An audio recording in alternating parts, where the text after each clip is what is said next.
Hey everybody, welcome to Sound Summit 2020. I'm Paul Andrews, Global Support Specialist with DPA Microphones.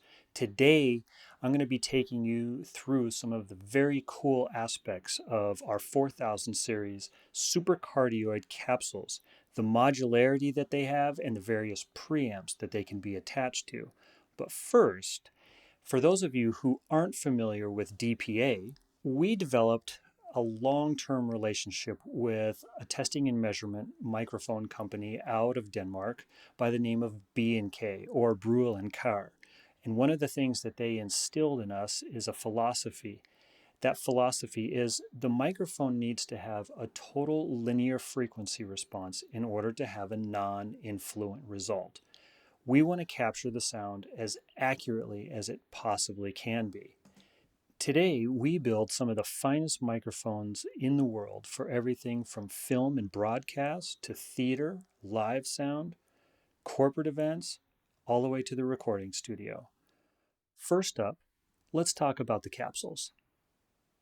What we're looking at here are two supercardioid capsules, the 4017 and the 4018. Let's start with the 4017. The 4017 is our shotgun capsule. It weighs in at 2.4 ounces, and that's when it's paired up with the B preamp, which I'll explain later.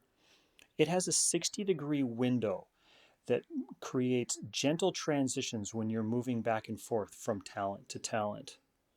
It's in a supercardioid pattern that I mentioned before. The frequency response is 20 to 20.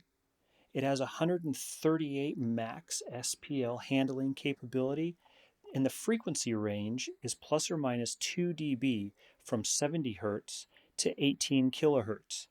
It has a 3 dB soft boost at 15K. Next up is the 4018 capsule. This is also pre-polarized condenser, coming in at 3.8 ounces.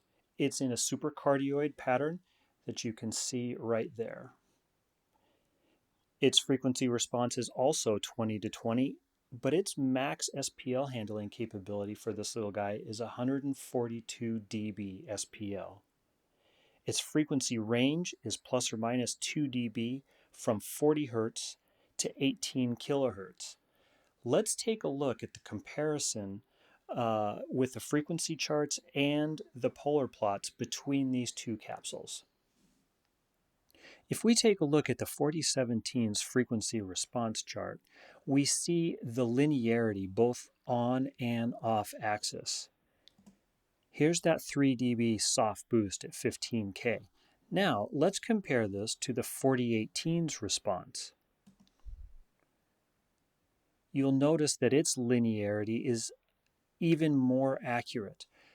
Its frequency response between 20 and 20 is basically on that zero line. And you can see that not only on the zero or on axis, but you can see 30, 60, even 90 degrees off axis, how flat this microphone absolutely remains. I'll go back and I'll compare it with the 4017 again so you can see that. There's the 4017 and there's the 4018. Okay, let's take a look at the 4017's polar pattern. Notice this tight uniform pattern and how the frequency response range, the higher in frequencies you go, the tighter that pattern gets. We'll compare that to the 4018's where it stays a little bit more open for you. You notice even in the 16 kilohertz range how wide open that response is. I'll go back and compare that so you can see. There's the 4017 and there's the 4018. Let's look now at how these capsules can attach to the various preamps that we offer. First off, let's take a look at the MMP-B preamp. This preamp has onboard filtering, the first one being a plus 4 dB boost at 8 kilohertz. The second one being a first order filter below 120 Hertz. If I were to take this and pair it up with the 4017 capsule, like I'm doing so now, I've just created the 4017 B shotgun microphone. This is the one that comes in and weighs 2.4 ounces, one of the lightest shotguns on the market. The next preamp we'll take a look at is the C preamp. This is a full range preamp, transformer based, and an even smaller footprint than the B. It weighs just a little bit more than the B preamp itself. The third preamp I want to show you is what we call an active cable. There's two specific type of cables in the way they attach. The first one here we call the ES, the S standing for side because it mounts off of the side of the preamp. The ER version mounts off of the rear. This is a really special preamp because you can pair it up obviously with any of our modular capsules, like I'm doing so now with the 4018. Really small form factor right there. The neat thing about this too is we have several different attachments, so whether it be in a simple tabletop format like this, or whether you're putting it onto an adjustable gooseneck, which I'll show you in a minute, this has a lot of flexibility in and around it. One of the other really neat things about the active cable is that it's either terminated to an XLR or a microdot connector. One of my absolute favorite setups for the active cables is placing a 4018 on one of the ES active cables, all attached to an adjustable gooseneck. This gives you the flexibility to position the microphone however you need, all on a really nice tight package, and clearly one of the lightest setups that you can have at the end of your boom.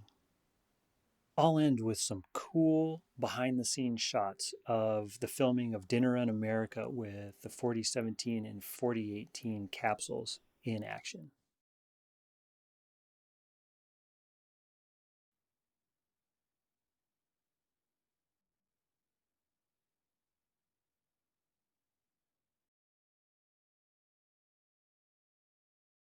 I hope you've enjoyed this informational video about the 4017 and 4018 capsules and some of the various preamps that they can be attached to.